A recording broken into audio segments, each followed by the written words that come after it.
দুনিয়াতেই আল্লাহ অসংখ্য গুনাহের কাফারা টাকা দিয়ে দিয়েছেন। যেমন হজ করতে গিয়ে কোনো জায়গায় খান্তি থাকলে দম দেওয়ার মাধ্যমে সেই খান্তিটা পূরণ হয়ে যায়।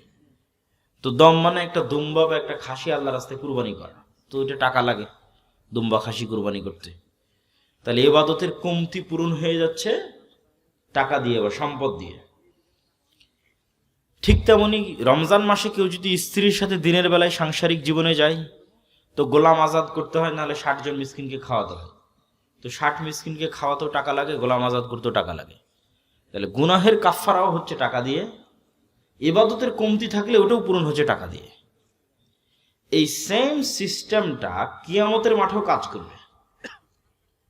তথা কিয়ামতের মাঠে যদি কেউ কোটিপতি অবস্থায় উত্থিত হয়, তো ওই কোটি কোটি টাকার মালিক ব্যক্তি তার ইবাদতের কমতির রিকভার আর তার গুনাহের কাফারা আর তার নামে আরোপিত মামলা মোকদ্দমার জরিমানা দুনিয়াতে যেমন টাকা দিয়ে ব্যবস্থা করা যায়, কিয়ামতের মাঠেও করা যাবে।